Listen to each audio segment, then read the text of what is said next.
The stars shined brightly over the small coastal town of Hanem. Hannah sat on her front porch, looking up at the night sky. Today was her 10th birthday. Her mother Yunjai had made her favorite cake, and her father Taiho had given her a small telescope. It was the best gift ever. "Make a wish, Hannah," her mother had said when she blew out her candles.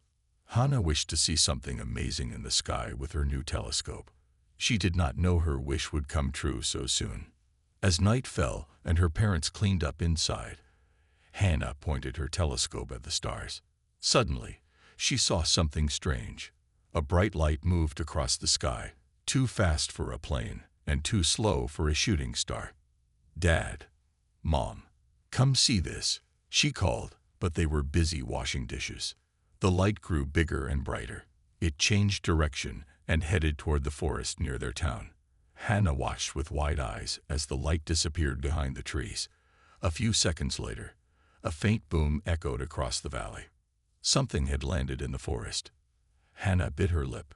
She knew she should tell their parents, but they might not believe her. And if they did, they would never let her go look. This could be her only chance to see something truly amazing. She waited until her parents thought she was in bed.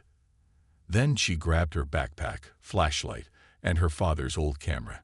She slipped out her bedroom window and headed for the forest. The night was cool and quiet. Hannah walked carefully along the path, her flashlight beam bouncing through the trees. Her heart beat fast, but she wasn't afraid. She was excited. After 20 minutes of walking, she saw a glow ahead. It wasn't like fire. It was steady and blue-white, like the screen of a giant computer. Hannah moved closer and gasped. In a small clearing stood a ship. It was not like any ship she had seen in books or movies. It was smooth and oval, with no windows. It glowed softly, and strange marks covered its surface. As Hannah watched from behind a large tree, a door opened in the side of the ship. A ramp extended to the ground. 4 figures walked down the ramp.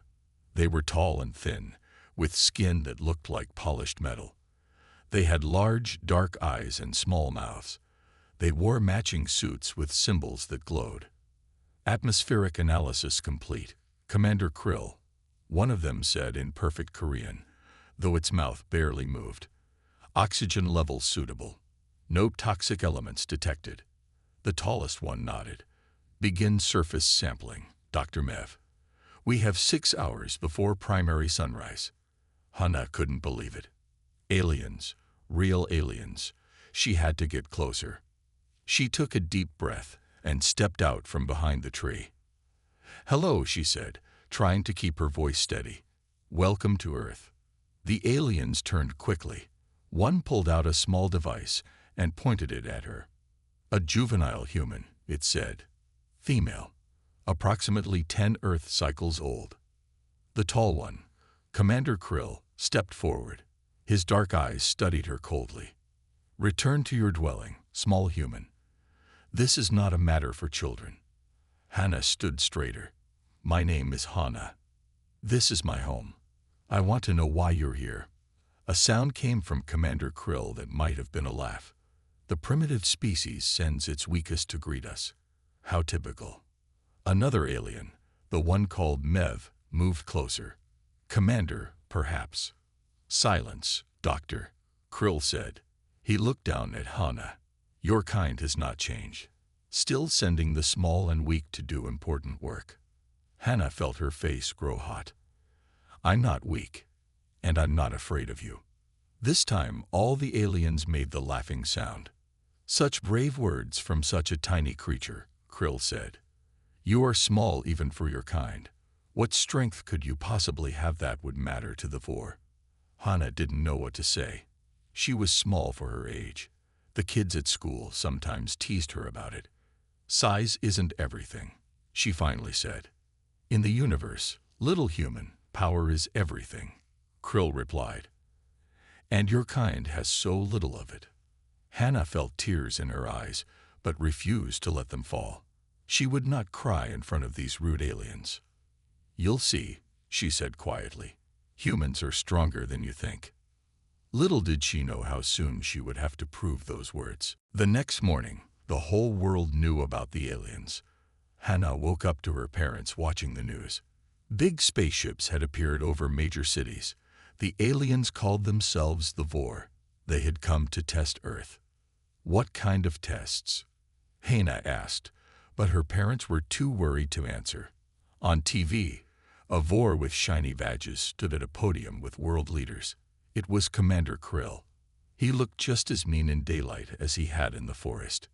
"We have observed your planet for many cycles," Krill said. "The time has come to evaluate your worthiness. If you pass our tests, you may join the galactic community. If you fail, you will be isolated and forgotten." The world leaders looked scared. One asked, "What tests must we complete?" 3 trials, Krill said. "Physical strength, knowledge, and cultural value. You have 3 days to select your champions." Hannah's father turned off the TV. "This is bad," he said. "These aliens think they can judge us." Hannah didn't tell her parents she had already met the aliens. They would be angry she had gone to the forest alone at night. That afternoon, Hannah rode her bike to the town center. A small Vor ship had landed there. Soldiers kept people away, but Hannah was small enough to slip through the crowd. She saw Commander Krill talking to Director Park, who represented Korea in world meetings. They were arguing. "Your demands are impossible," Director Park said. "We need more time to prepare." "Time will not improve your species' chances," Krill replied. Hannah stepped forward. "I'll do it." Both adults turned to look at her. "You again," Krill said. "The small one from the forest." Director Park frowned. "Child, please go back to your parents. This is serious." "I know it's serious," Hannah said. "That's why I want to help." Krill made his strange laughing sound. "You wish to be Earth's champion." A tiny child. Hannah stood as tall as she could. "Yes, I'm not afraid of your tests." "Hannah." Her mother's voice cut through the crowd as Yeonjui pushed forward. "What are you doing? Come here right now." But before her mother could reach her, another Vor stepped out of the ship. This one was shorter than Krill, with softer features. Hannah recognized her as Dr. Mev from the forest. "Commander," Mev said, "the Council's rules state that any willing representative may attempt the trials. We cannot reject a volunteer based on size or age." Krill's eyes narrowed. Dr. Mev is correct. The human child may participate if she wishes. Director Park shook his head. "This is absurd. We cannot send a child to represent Earth." "Why not?" Hannah asked. "Adults haven't done a very good job talking to them so far." Her mother finally reached her side. "Hannah, you don't understand what you're saying. These are dangerous aliens. I met them last night." "Mom," Hannah admitted. "In the forest. They think humans are weak, especially kids. I want to show them they're wrong." Her mother looked shocked. Before she could respond, Mev stepped closer. "Young human," Mev said, bending down slightly. "These trials were designed for adult specimens. They may be beyond your capabilities." Hannah looked straight into Mev's large dark eyes. "Maybe your tests are wrong, not me." For a moment, Mev seemed surprised. Then she turned to Krill. "Commander, I request permission to oversee the human child's preparation." Krill waved his hand. "If you wish to waste your time, Doctor, that is your choice." He looked at Hannah. "Your first trial begins tomorrow at sunrise. Physical endurance. I suggest you rest well, small human." As Krill walked away, Director Park argued with other officials. Hannah's mother held her shoulders tightly. "You can't do this," Yeonji said. "Your father and I won't allow it." Hannah watched as Mev lingered by the ship's entrance. The doctor gave her a small nod that no one else seemed to notice. "Mom," Hannah said quietly, "I think I have to. I think I'm supposed to."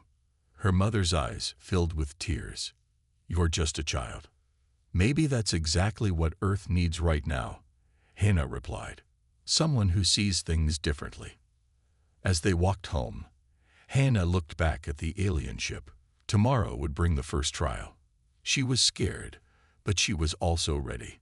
The Vor had no idea what a human child could do. The sun was just rising when Hannah arrived at the town center. Her parents stood close beside her. They had argued all night but finally agreed to let her try. Her father Tahoe carried a small bag with water and snacks. A crowd had gathered around the Vor ship.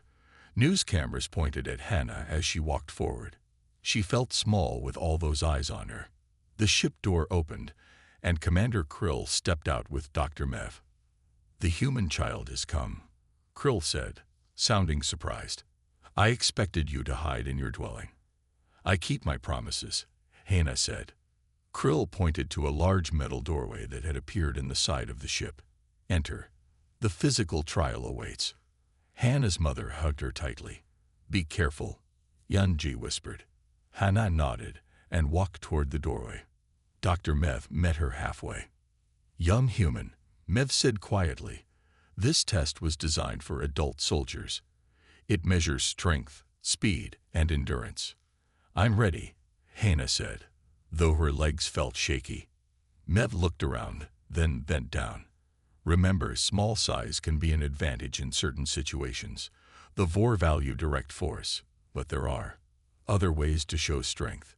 Before Hannah could ask what she meant, Krill called out, "Dr. Mev, no assistance is permitted." Mev straightened up and stepped back. Hannah took a deep breath and walked through the doorway. Inside was a huge room with high ceilings and strange blue lights. The floor was made of metal. At the far end was another door. Krill's voice came from speakers above. "Reach the exit door. That is your task." Hannah stepped forward. Suddenly, the floor in front of her opened up. A deep pit appeared. It was too wide to jump across. "First obstacle," Krill announced. "Demonstrate your physical strength." Hannah looked around. On the wall was a shelf with heavy metal bars. They looked like they could be used to build a bridge, but each bar seemed to weigh more than she did. Too heavy for the small human. Krill's voice mocked. Hannah ignored him. She noticed something else. Small holes in the walls of the pit. She got down on her stomach and looked closer. The holes formed a pattern like a ladder.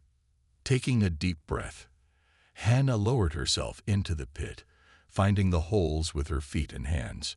She climbed across the pit like it was a sideways ladder and pulled herself up on the other side. "Interesting solution," Mev's voice said, though not a display of strength. "It worked, didn't it?" Hannah called back. She continued forward. The floor suddenly became very hot. Hannah yelped and jumped back. "Second obstacle," Krill announced. "Demonstrate your endurance." The heated floor stretched for many meters. Running across would burn her feet badly. Hannah thought for a moment. Then she sat down and took off her shoes and socks. She tied the socks around her hands and put her shoes back on. Then she got on all fours. With her sock-covered hands and shoe-covered feet, she crawled quickly across the hot floor. The heat was uncomfortable, but not painful this way. She made it across without burns. "The human uses strange techniques," Krill said, sounding annoyed. The final obstacle was a wall with small handholds, too far apart for Hannah's small arms and legs. "Third obstacle," Krill said. "Reach the top or admit defeat." Hannah studied the wall. It was designed for someone much taller. Then she noticed something. A narrow crack running along the side of the wall. It was just wide enough for a small person to squeeze through. Hannah smiled. She pushed herself into the crack and inched her way up, using her back and feet to apply pressure, just like she did when climbing between the walls of buildings in her neighborhood.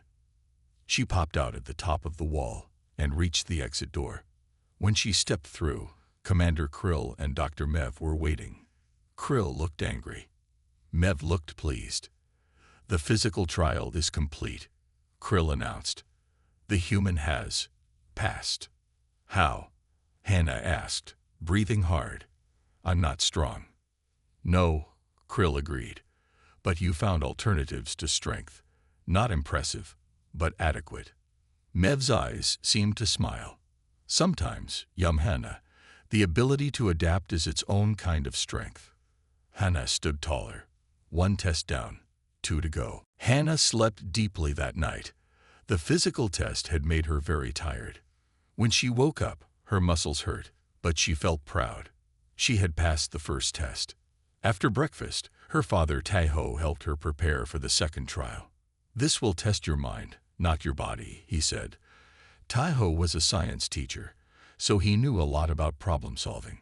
Remember, there are many ways to solve a problem.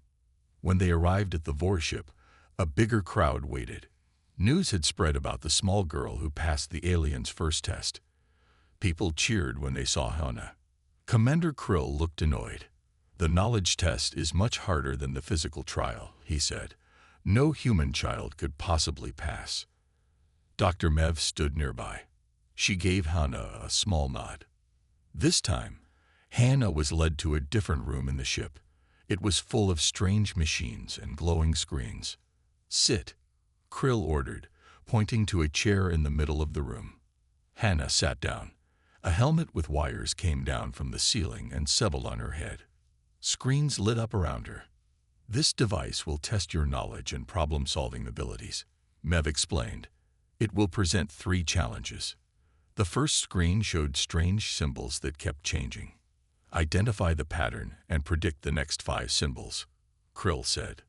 Hannah stared at the symbols. They made no sense to her. They weren't letters or numbers she knew. How could she solve this? Then she noticed something. The symbols didn't matter. It was the spaces between them that formed a pattern. The spaces got wider, then narrower, in a regular way. Hannah pointed to where the next symbols should appear, based on the spacing pattern. The screen flashed green. "Correct," Meb said, sounding pleased. "Most interesting approach." The second challenge showed a 3D puzzle. It was like a cube made of smaller cubes, but some were missing. "Build a stable structure using these pieces," Krill instructed. Hannah tried moving the pieces in her mind, but it was too complicated. Then she remembered what her father said about science. Sometimes you need to test things. She started placing pieces randomly, watching how they balanced. When something didn't work, she tried something new. Slowly, she built a structure that looked nothing like what the Vor probably expected, but it stood firm and used all the pieces. The screen flashed green again. "Unorthodox," Krill muttered, "but technically correct." The final challenge was the hardest. A complex problem appeared, with equations Hannah had never seen before. "This is university-level mathematics," Hannah said. "I haven't learned this yet." "Then you fail," Krill said, sounding happy. Hannah frowned. She looked at the problem again. The equations were strange, but the problem itself seemed familiar. It reminded her of a puzzle her father had shown her about finding the most efficient route. "Can I draw something?" she asked. Mev handed her a light pen. Hannah ignored the equations completely. Instead, she drew a simple map and traced a path through it. "This is the answer," she said, "the shortest path that visits each point once." The room was silent. Then the screen flashed green. "Impossible," Krill said. "She didn't use the quantum formula." "No," Mev replied. "She used intuition and spatial reasoning. The human found a different path to the answer." The helmet lifted from Hannah's head. She looked at the aliens. 2 tests passed, Mev announced officially. Krill's face darkened. "The final test will not be so easy to trick. Cultural value cannot be solved with human shortcuts." As Hannah left the ship, her parents hugged her tight. The crowd cheered even louder. "How did you do it?" her mother asked. Hannah smiled. "I just saw things differently than they expected." Her father nodded proudly. "That's human creativity. It's our real strength." Hannah looked back at the ship. 1 more test to go. The hardest one, according to Krill. But now she wasn't just doing this for herself. She was doing it for Earth. The day of the 3rd test arrived. Hannah felt nervous but ready. This test would decide Earth's fate. As she walked toward the Vor ship with her parents, Something strange happened. The ship's lights flickered. A loud alarm sounded from inside. The door burst open. 4 crew members ran out, looking scared. "What's happening?" Hannah asked Dr. Mev, who was rushing past. "Engine malfunction," Mev said quickly. "Very dangerous. Stay back." Commander Krill appeared at the doorway. "All humans clear the area. The power core is unstable." People began to run away from the ship. Police helped move the crowd. Hannah's parents tried to pull her away too. "Wait," Hannah said. "What happens if the ship explodes?" Krill's face was tight with worry. "The blast would destroy everything within 5 of your kilometers, and the radiation would poison the land." Hannah thought of her town, her school, all the people who lived nearby. "Can't you fix it?" "Our engineers are trying," Mev said, "but the damage is in a section too small for adult Vor to reach." Hannah looked at the ship, then at her parents. "I'm small enough to fit, aren't I?" Her mother's eyes widened. "No, Hannah, it's too dangerous." "But people will die if the ship explodes," Hannah said. Krill laughed his cold laugh. "A human child cannot possibly understand our technology." Hannah turned to her father. "Dad, remember when our car overheated on the mountain? What did you do?" Taiho nodded slowly. "I used water from a stream to cool the engine." "Yes," Hannah said. "Sometimes simple solutions work best." She faced Krill. "Let me try to help." "Absolutely not," Yunji said, holding Hannah's arm. Mev stepped forward. "Commander, our options are limited. The cooling systems are failing. In 10 minutes, the core will reach critical temperature." Krill looked from the ship to Hannah. "Very well. But if the human child fails, we abandon ship and lead your planet to its fate." Despite her mother's tears, Hannah followed Mev into the ship. Inside, everything was chaos. Alarms blared. Vor technicians ran in all directions. The air felt hot. Mev led her to a narrow passage. "The cooling system is through there. The tubes are cracked and leaking coolant." "What does the coolant do?" Hannah asked. "It absorbs heat from the power core," Mev explained. "Without it, the core overheats and explodes." Hannah looked at the narrow passage. Only someone her size could fit through it. "What do I need to do once I'm inside?" she asked. "The broken section needs to be bypassed or sealed," Mev said. "But our repair tools are too large for that space." Hannah thought for a moment. Then she reached into her pocket and pulled out her birthday present, a small sealant tube her father had given her for fixing her bicycle tires. "Will this work on your tubes?" she asked. Mev scanned it with a device. "The compound is simple but compatible. It might hold long enough to power down the core." Hannah nodded and crawled into the passage. It was hot and dark. She used her phone's light to see. Soon she reached a tangle of tubes. Blue liquid dripped from cracks in several places. She remembered how her father had taught her to patch her bike tires. She applied the sealant to each crack, working carefully but quickly. The tube felt hot under her fingers. "Hurry, young Hannah." Mev's voice came through the passage. Core temperature still rising. Hannah finished sealing the largest cracks. The blue liquid stopped dripping. She started to back out of the passage. Suddenly, the ship shuddered. Hannah fell against the tubes. One of her patches broke open. Hot coolant splashed on her arm, burning her skin. Hannah cried out in pain but didn't give up. She used the last of her sealant and pressed her hand against the patch until it held. "It's fixed," she called, crawling backward. "The coolant is staying in the tubes now."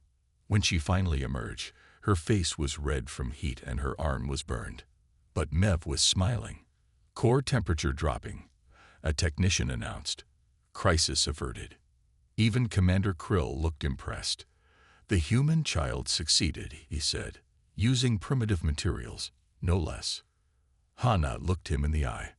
Sometimes the simple solution is the best one. As Mev treated Hannah's burn, the commander watched thoughtfully. "Perhaps," he said, There is more to humans than I first believed. Hannah's arm was wrapped in a special vor healing bandage. Dr. Mev said it would fix her burn in 1 day instead of 2 weeks. The bandage felt cool and tingly on her skin. After the ship crisis, Commander Krill had postponed the 3rd test. Hannah sat in a recovery room inside the ship, waiting for her parents to come get her. Strange pictures moved on the walls, showing stars and planets she had never seen. The door slid open. Dr. Mev entered with a small device. "How is your injury, young Hannah?" Mev asked. "It feels better already," Hannah replied. "Your medicine is amazing." Mev nodded. "Your help was unexpected. Vor do not typically accept assistance from other species." "Why not?" Hannah asked. "Everyone needs help sometimes." Mev sat down beside her. "The Vor believe we are superior to all other life forms. We have the most advanced technology, the strongest military, the oldest civilization." "How old is your civilization?" Hannah asked. "Over 50,000 of your Earth years," Mev said. Hannah's eyes widened. "That's a very long time." "Yes," Mev agreed. "And in all that time, we have visited many worlds, including Earth." "You've been here before." Hannah was surprised. Mev touched the device she carried. The 3D image appeared in the air. It showed ancient humans in animal skins, looking up at a Vor ship. "We first came to Earth 5,000 years ago," Mev explained. "We found primitive humans using stone tools and living in simple shelters." The image changed to show more visits through history. "We returned many times," Mev continued. "Each time, we expected humans to have died out or destroyed themselves, but each time, you had survived and advanced." "Why did you think we would die out?" Hannah asked. Mev looked uncomfortable. "The Vor Council classified humans as unstable, too emotional, too violent, too unpredictable." "We're not perfect," Hannah admitted, "but we keep trying to be better." Mev nodded. "This is what puzzles us. Despite your short lives and fragile bodies, humans continue to adapt and grow. No other species we have studied shows this trait so strongly." The door opened again. Commander Krill entered, looking angry. "Dr. Mev, what are you doing?" he demanded.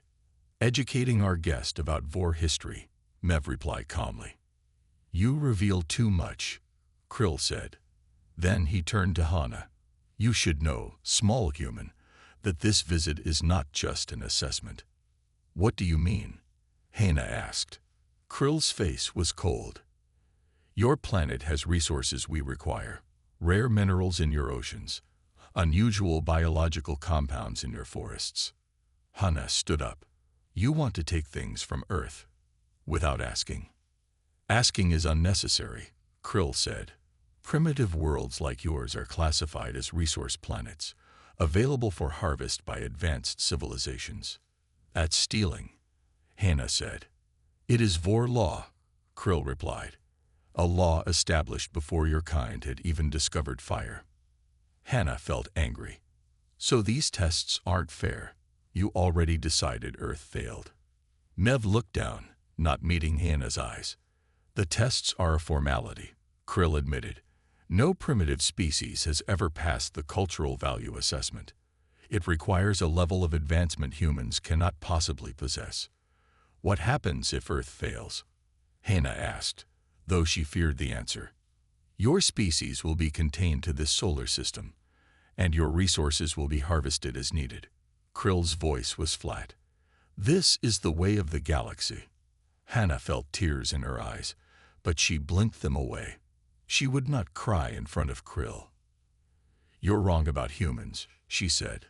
"We're stronger than you think, not just in our bodies or our minds, but in here." She touched her heart. Krill made his laughing sound. Emotional responses, typical of underdeveloped species. Hannah looked at Mev. "Is there any way to change Vor law?" Before Mev could answer, Krill stepped between them. "The law is absolute," he said. "Just like your failure in tomorrow's final test will be absolute. As he turned to leave, Hannah called after him. Wait, what exactly is the cultural value test? Krill paused at the door. You must demonstrate why humans deserve respect in the galactic community. An impossible task, I assure you. After he left, Mev approached Hannah. I should not say this, she whispered, but there may be a way. Hannah looked up hopefully. What way? The unexpected approach, Mev said. It has worked for you twice already. Hannah could not sleep that night. She kept thinking about what she had learned. The Vor had already decided Earth would fail. How could she change their minds? Her father came to her room and sat on her bed. Worried about tomorrow? Tahoe asked. Hannah nodded. Dad, what makes humans special? Why do we deserve respect? Her father thought for a moment. That's a big question. I think it's our ability to care for others, even strangers, to help people just because it's right. Commander Krill would say that's weakness, Hannah said. Is it? Her father asked. Remember when the big storm hit last year? Everyone in town helped each other. Was that weakness? Hannah shook her head. She remembered how neighbors had shared food and shelter, how even children had helped clean up the mess. That's our strength, Tahoe said. We're better together than alone. The next morning, Hannah had an idea. It was risky, but it might work. She asked her mother to call her friend June and other children from school. When Hannah arrived at the Vor ship, many people were waiting. The final test was going to be broadcast worldwide. Commander Krill stood on a platform with other Vor officials. The cultural value assessment will now begin, Krill announced. Human representative, step forward. Hannah walked to the platform. She noticed several young Vor standing near the ship. They were smaller than the adults, with curious eyes. Are those Vor children? Hannah asked Mev, who stood nearby. Young cadets, Mev explained, here to observe primitive species evaluation. Perfect, Hannah whispered. Then she turned to Krill. I'm ready for the test. Krill nodded. You must demonstrate why humans deserve respect in the galactic community. You may present evidence, arguments, or examples. Hannah took a deep breath. I'd like to show you something instead. She turned to where June and 15 other children from her school were waiting. Hannah waved them forward. What is this? Krill demanded. More small humans. Yes, Hannah said. My friends, and I'd like your young cadets to join us. Krill's eyes narrowed. Unacceptable. The cadets are here to observe only. How can they judge human culture if they don't experience it? Hannah asked. Unless you're afraid they'll learn something. Some of the Vor officials whispered to each other. Finally, one older Vor nodded. Let the cadets participate, he said. It will be educational. Krill looked angry but stepped back. The young Vor moved closer, looking curious but nervous. Hannah smiled at them. Today we're going to play games from around Earth. Games that show what humans value. For the next hour, Hannah and her friends taught the young Vor different games. They played tag, where one person tries to touch others, making them it. They played a game where everyone held hands in a circle. They built a tower together using blocks, each person adding one piece. At first, the young Vor were confused. They didn't understand why humans would chase each other for fun or why they would work together without competition. But slowly they began to enjoy themselves. Hannah noticed Commander Krill watching with a dark expression. He didn't like seeing the young Vor laughing with human children. Next, the children shared food. Hannah's mother had prepared simple rice balls and cookies. The young Vor tried the food carefully, then eagerly asked for more. In human culture, Hannah explained to everyone watching. Sharing food means friendship. One young Vor, who had been quiet until now, stepped forward. Why do humans help each other even when there's no benefit? Hannah thought about her father's words. Because we're stronger together. We all have different strengths and weaknesses. When we help each other, we all become stronger. That's not how the Vor operate, Krill said coldly. We value individual strength and achievement. And yet, Hannah replied, your ship's cooling system nearly failed because no adult Vor could fit through that passage. Sometimes being small is an advantage. The young Vor looked at each other, then at Hannah. Something was changing in their eyes. They were seeing humans differently. Hannah knew this wasn't a formal presentation like Krill expected, but it was working. The true cultural exchange was happening right in front of everyone. One of the Vor officials spoke up. This demonstration is unusual, but most interesting. Krill stepped forward. This proves nothing. Games and food are not cultural achievements. Aren't they? Hannah asked. They show what we value: togetherness, sharing, and fun. Commander Krill had seen enough. His face was dark with anger as he stepped between the young Vor and the human children. This demonstration is over, he announced. The cultural assessment is complete. Hannah looked up at him. Have we passed? Krill's mouth turned down. No. These simple games prove nothing. Earth has failed the test as expected. The crowd of humans gasped. Parents pulled their children closer. What happens now?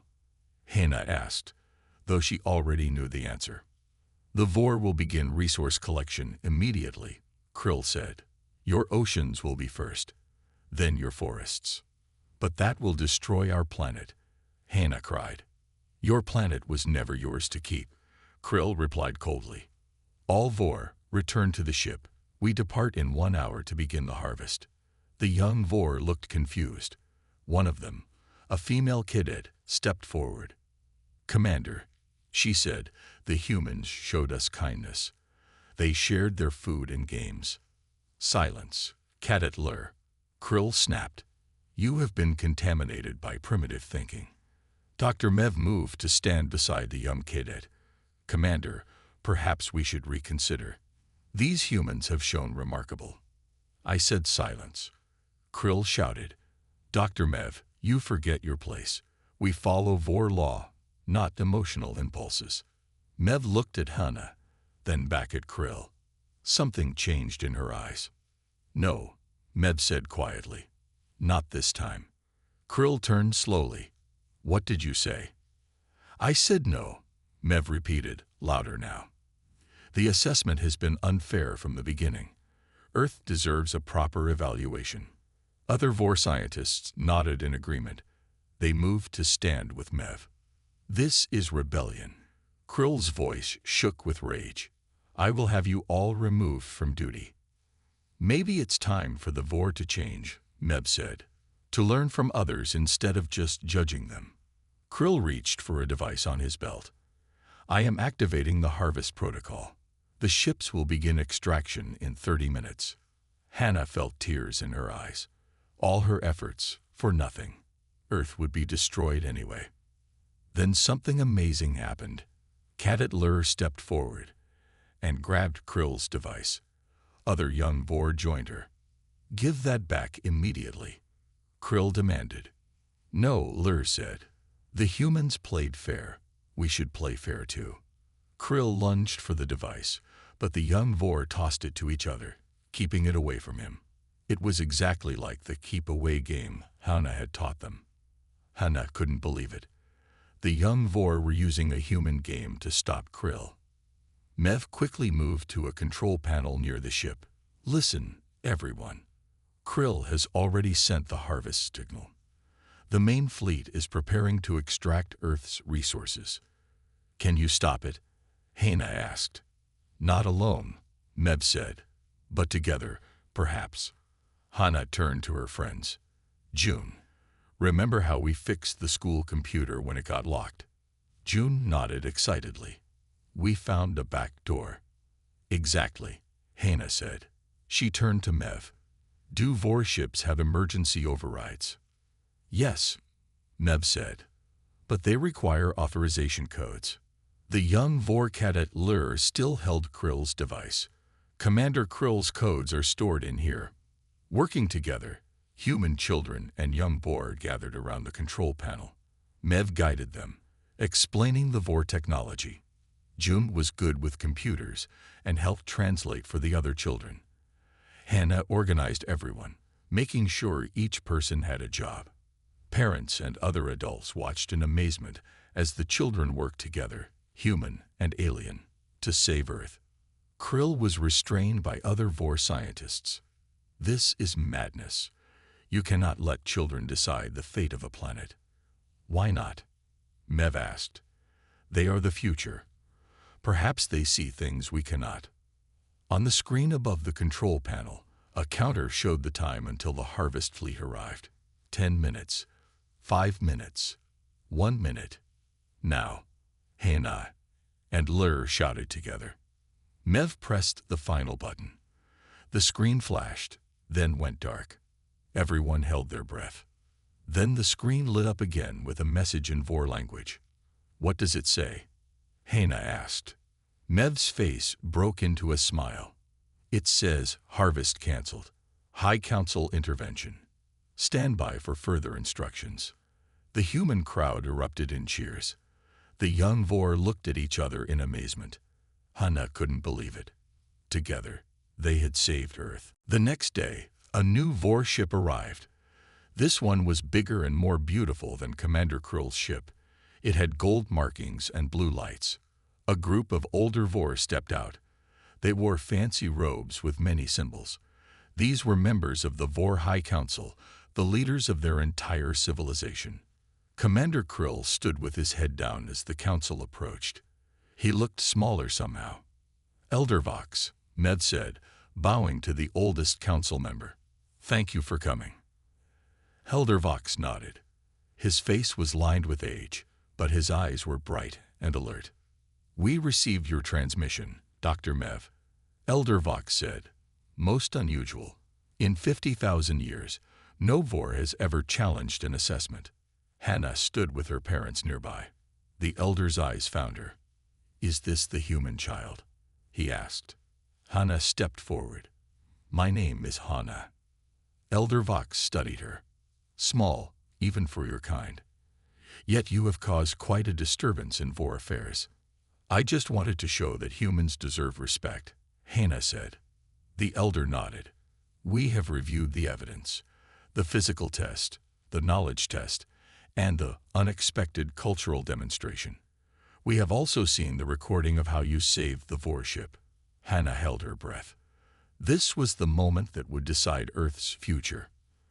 The High Council wishes to speak with you directly, Elder Vox said. Will you address us? A circle of light appeared around Hannah. It lifted her gently into the air. Suddenly, she was standing in a huge room with hundreds of Vor watching her. She realized she was in the council ship, appearing as a hologram. The council members sat in a half circle, looking at her. Hannah felt very small, but she remembered all she had learned. Hannah of Earth. Elder Vox said, why should the Vor respect humans? Hannah took a deep breath. When I first met Commander Krill, he said I was weak because I'm small. He thought humans were primitive because we don't have your technology or your long lives. The council members watched her silently. But strength isn't just about being big or having advanced ships. Hannah continued. True strength is being able to change and grow. It's helping others even when there's nothing to gain. It's finding new solutions to old problems. Hannah thought of everything that had happened. Humans aren't perfect. We make mistakes, but we learn from them. We adapt. When we work together, we can solve problems that none of us could solve alone. She looked at the council directly. The young Vor learned this when they played with us. That's why they helped stop the harvest fleet. They saw that different can be good, not bad. Elder Vox leaned forward. You believe the Vor can learn from humans. I believe we can learn from each other, Hannah said. Isn't that better than just taking our resources? We could be friends instead of enemies. The council members talked among themselves. Finally, Elder Vox raised his hand for silence. For millennia, the Vor have believed ourselves superior to all other species, he said. Perhaps this pride has limited us. He stood up. The council has decided. Earth will not be harvested. Instead, we offer cultural exchange. We have much to teach humans about space and science, and perhaps humans have things to teach us as well. A hologram faded, and Hannah found herself back on Earth. The crowd erupted in cheers. Elder Vox approached Commander Krill. You are relieved of duty. Return to the homeworld for reassignment. Krill looked shocked. But Elder, the time for your kind of thinking is past, Elder Vox said firmly. The Elder turned to Dr. Mev. You will remain here as our first ambassador to Earth. Mev bowed deeply. It will be my honor. 1 month later, Hannah celebrated her 11th birthday. This time, her party had some very special guests. Mev was there, along with Cadet Lur and several other young Vor. They played games, ate cake, and talked about their different worlds. Hannah's father brought out her telescope, the one he had given her last birthday. Make a wish, Hannah, her mother said as she blew out her candles. Hannah looked at her human and Vor friends sitting together. She looked up at the stars through her telescope. They didn't seem so far away anymore. I don't need to make a wish, Hannah said. It already came true. She had wished to see something amazing in the sky, but she had found something even more amazing, a new understanding between two worlds. And it all started because aliens mocked a 10-year-old human. Then she showed them the true meaning of strength.